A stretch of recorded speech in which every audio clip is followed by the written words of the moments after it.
श्रीमद् भागवत महापुराण दशम स्कंध 41वां अध्याय। श्री कृष्ण का मथुरा में प्रवेश। ओम नमो भगवते वासुदेवाय। श्री सुखदेव जी कहते हैं, परीक्षित, अक्रूर जी इस प्रकार स्तुति कर रहे थे। उन्हें भगवान श्री कृष्ण ने जल में अपने दिव्य रूप के दर्शन कराए और फिर उसे छिपा लिया। ठीक वैसे ही जैसे कोई नट अभिनय में कोई रूप दिखाकर फिर उसे पर्दे की ओट में छिपा दे।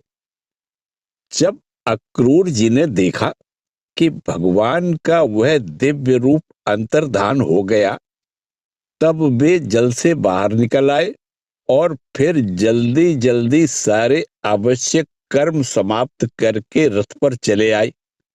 उस समय वे बहुत ही विस्मित हो रहे थे। भगवान श्री कृष्ण ने उनसे पूछा,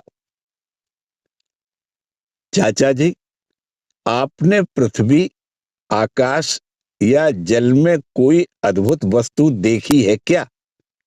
क्योंकि आपकी आकृति देखने से ऐसा ही जान पड़ता है।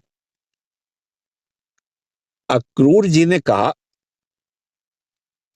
प्रभो, पृथ्वी, आकाश या जल में और सारे जगत में जितने भी अद्भुत पदार्थ हैं, वे सब आप में ही हैं, क्योंकि आप विश्वरूप हैं।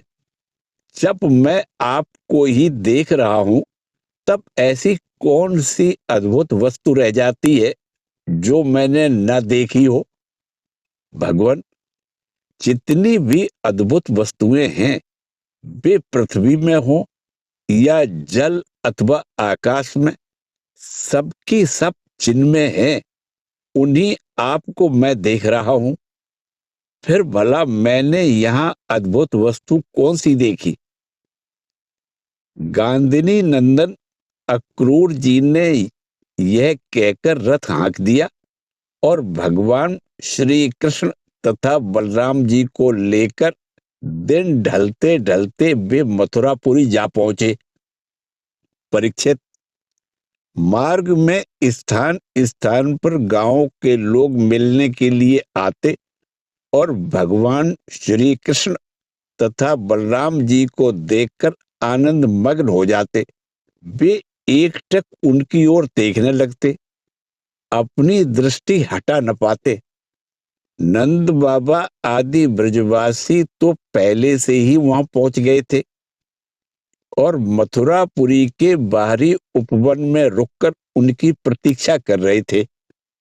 उनके पास पहुंचकर जगदीश्वर भगवान श्री कृष्ण ने विनीत भाव से खड़े अक्रूर जी का हाथ अपने हाथ में लेकर मुस्कुराते हुए कहा, चाचा जी, आप रथ लेकर पहले मथुरापुरी में प्रवेश कीजिए और अपने घर जाइए। हम लोग पहले यहाँ उतरकर फिर नगर देखने के लिए आएंगे। अक्रूर जी ने कहा,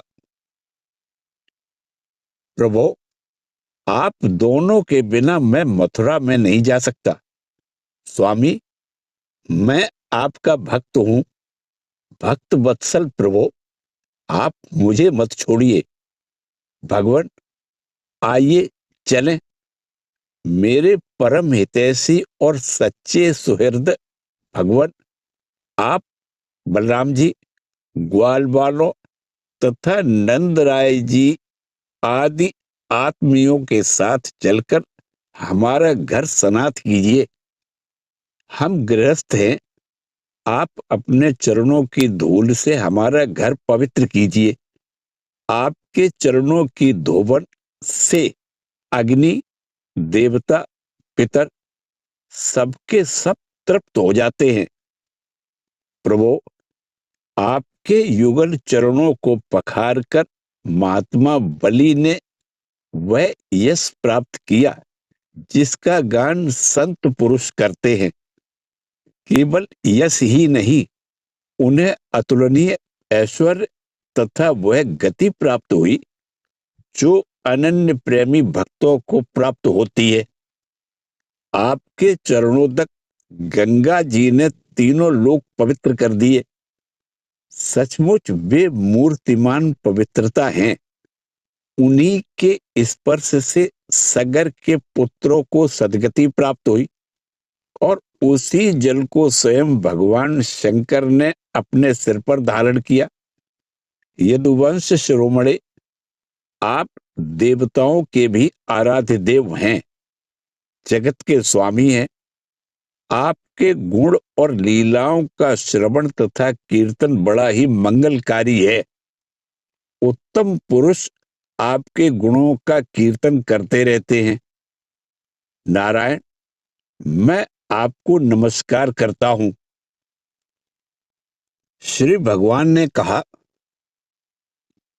चाचा जी, मैं दाऊ भैया के साथ आपके घर आऊंगा और पहले इस यदुवंशियों के द्रोही कंस को मारकर तब अपने सभी सुहृद स्वजनों का प्रिय करूंगा। श्री सुखदेव जी कहते हैं, परीक्षित, भगवान के इस प्रकार कहने पर अक्रूर जी कुछ अनमने से हो गए। उन्होंने पुरी में प्रवेश करके कंस से श्री कृष्ण और बलराम के ले आने का समाचार निवेदन किया और फिर अपने घर गए। दूसरे दिन तीसरे पहर बलराम जी और ग्वाल वालों के साथ भगवान श्री कृष्ण ने मथुरापुरी को देखने के लिए नगर में प्रवेश किया।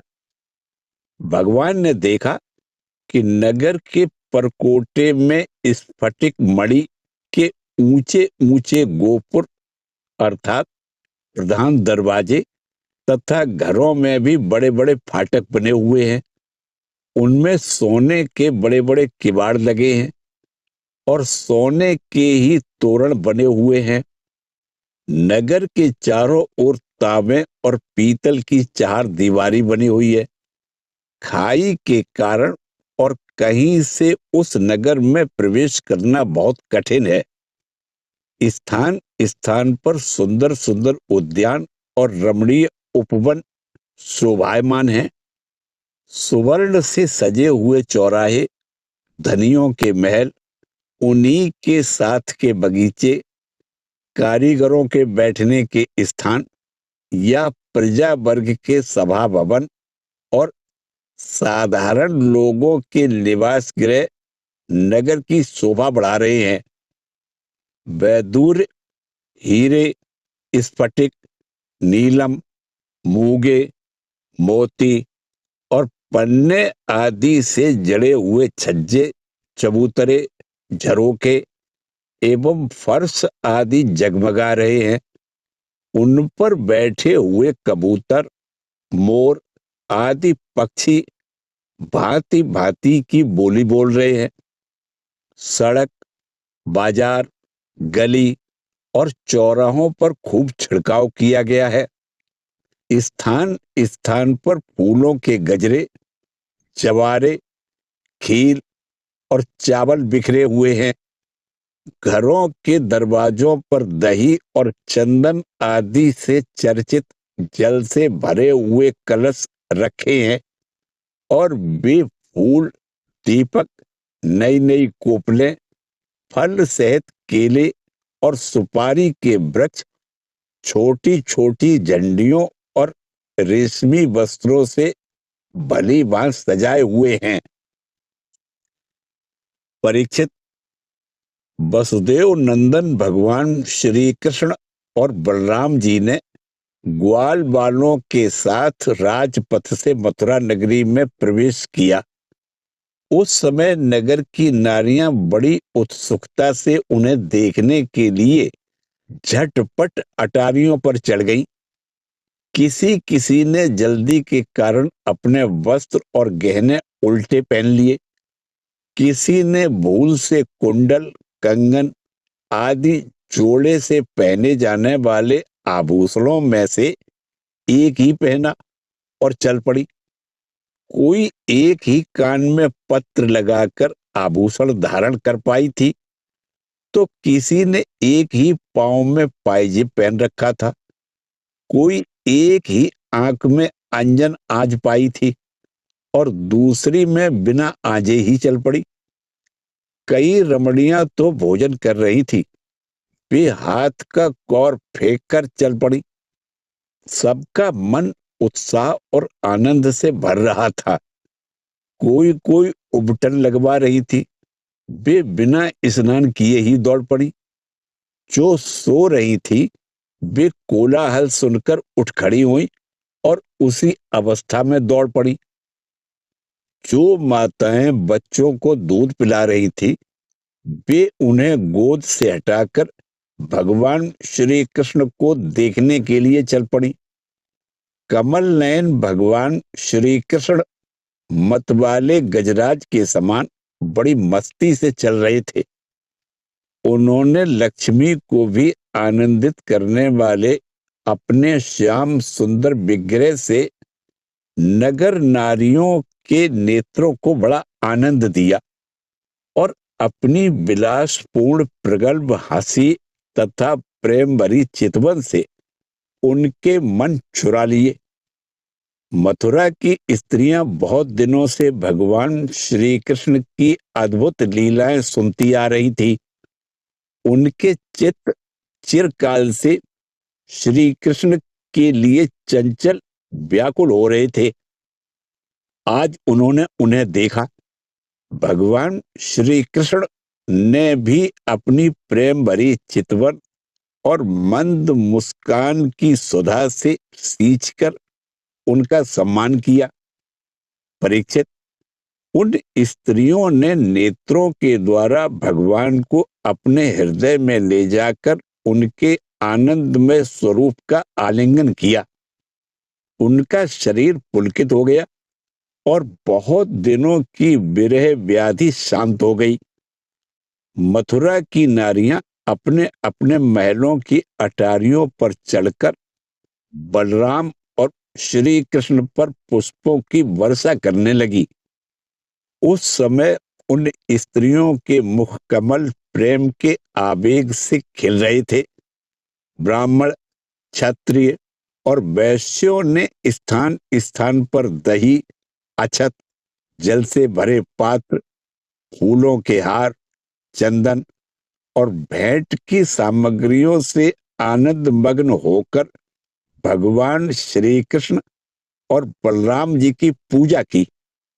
भगवान को देखकर सभी पूर्ववासी आपस में कहने लगे, धन्य है, धन्य है। गोपियों ने ऐसी कौन सी महान तपस्या की है जिसके कारण वे मनुष्य मात्र को परमानंद देने वाले इन दोनों मनोहर किशोरों को देखती रहती हैं। इसी समय भगवान श्री कृष्ण ने देखा कि एक धोबी जो कपड़े रंगने का भी काम करता था, उनकी ओर आ रहा है। भगवान श्री कृष्ण ने उससे धुले हुए उत्तम उत्तम कपड़े मांगे। भगवान ने कहा,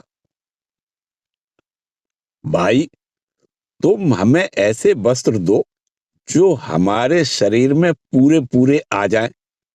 वास्तव में हम लोग उन वस्त्रों के अधिकारी हैं। इसमें संदेह नहीं कि यदि तुम हम लोगों को वस्त्र दोगे तो तुम्हारा परम कल्याण होगा। परीक्षित, भगवान सर्वत्र परिपूर्ण हैं, सब कुछ उन्हीं का है, फिर भी उन्होंने इस प्रकार मांगने की लीला की।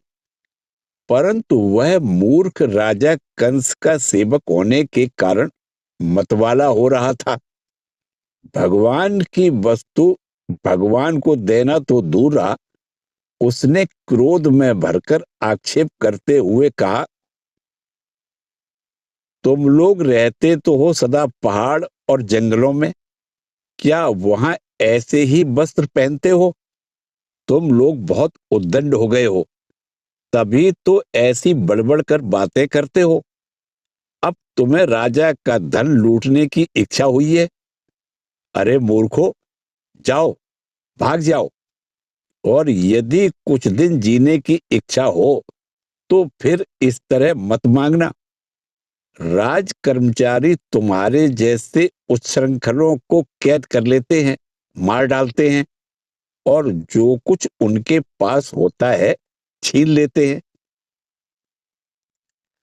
जब वह धोबी इस प्रकार बहुत कुछ बहक बहक कर बातें करने लगा, तब भगवान श्री कृष्ण ने तनिक कुपित होकर उसे एक तमाचा जमाया और उसका सिर धड़ाम से धड़ से नीचे आ गिरा। यह देखकर उस धोबी के अधीन काम करने वाले सबके सब कपड़ों के गट्ठर वहीं छोड़कर इधर उधर भाग गए। भगवान ने उन वस्त्रों को ले लिया। भगवान श्री कृष्ण और बलराम जी ने मनमाने वस्त्र पहन लिए तथा बचे हुए वस्त्रों में से बहुत से अपने साथी ग्वालवालों को भी दिए। बहुत से कपड़े तो वहीं जमीन पर ही छोड़कर चल दिए। भगवान श्री कृष्ण और बलराम जब कुछ आगे बढ़े तब उन्हें एक दर्जी मिला। भगवान का अनुपम सौंदर्य देखकर उसे बड़ी प्रसन्नता हुई। उसने रंग बिरंगे सुंदर वस्त्रों को उनके शरीर पर ऐसे ढंग से सजा दिया कि वे सब ठीक ठीक फब गए। अनेक प्रकार के वस्त्रों से विभूषित होकर दोनों भाई और भी अधिक शोभायमान हुए। ऐसे जान पड़ते मानो उत्सव के समय श्वेत और श्याम गज साबक भली भांति सजा दिए गए हों। भगवान श्री कृष्ण उस दर्जी पर बहुत प्रसन्न हुए। उन्होंने उसे इस लोक में भरपूर धन संपत्ति, बल, ऐश्वर्य, अपनी स्मृति और दूर तक देखने सुनने आदि की इंद्रिय संबंधी शक्तियां दी और मृत्यु के बाद के लिए अपना सारूप मोक्ष भी दे दिया। इसके बाद भगवान श्री कृष्ण सुदामा माली के घर गए। दोनों भाइयों को देखते ही सुदामा उठ खड़ा हुआ और पृथ्वी पर सिर रखकर उन्हें साष्टांग प्रणाम किया। फिर उनको आसन पर बैठाकर उनके पांव पखारे, हाथ धुलाए और तदंतर ग्वाल वालों के सहित सबकी फूलों के हार, पान, चंदन आदि सामग्रियों से विधि पूर्वक पूजा की। इसके पश्चात उसने प्रार्थना की, प्रभो, आप दोनों के शुभागमन से हमारा जन्म सफल हो गया, हमारा कुल पवित्र हो गया। आज हम पितर, ऋषि और देवताओं के ऋण से मुक्त हो गए। वे हम पर परम संतुष्ट हैं। आप दोनों संपूर्ण जगत के परम कारण हैं। आप संसार के अभ्युदय, उन्नति और निश्रेयस मोक्ष के लिए ही इस पृथ्वी पर अपने ज्ञान, बल आदि अंशों के साथ अवतीर्ण हुए हैं। यद्यपि आप प्रेम करने वालों से ही प्रेम करते हैं, भजन करने वालों को ही भजते हैं, फिर भी आपकी दृष्टि में विषमता नहीं है, क्योंकि आप सारे जगत के परम सुहृद और आत्मा हैं। आप समस्त प्राणियों और पदार्थों में सब रूप से स्थित हैं। मैं आपका दास हूं। आप दोनों मुझे आज्ञा दीजिए कि मैं आप लोगों की क्या सेवा करूं। भगवान, जीव पर आपका यह बहुत बड़ा अनुग्रह है, पूर्ण कृपा प्रसाद है कि आप उसे आज्ञा देकर किसी कार्य में नियुक्त करते हैं।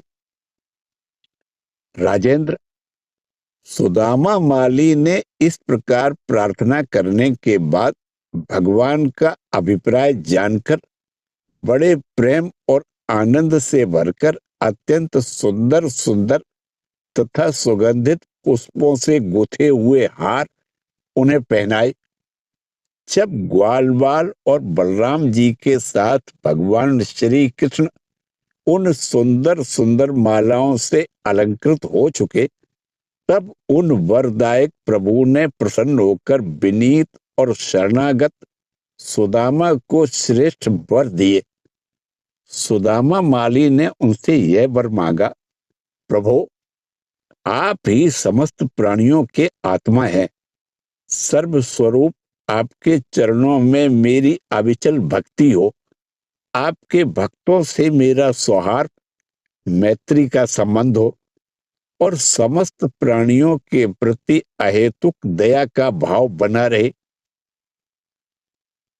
भगवान श्री कृष्ण ने सुदामा को उसके मांगे हुए वर तो दिए ही, ऐसी लक्ष्मी भी दी जो वंश परंपरा के साथ साथ बढ़ती जाए और साथ ही बल, आयु, कीर्ति और कांति का भी वरदान दिया। इसके बाद भगवान श्री कृष्ण बलराम जी के साथ वहां से विदा हुए। इसी के साथ 41वां अध्याय समाप्त हुआ। ओम नमो भगवते वासुदेवाय।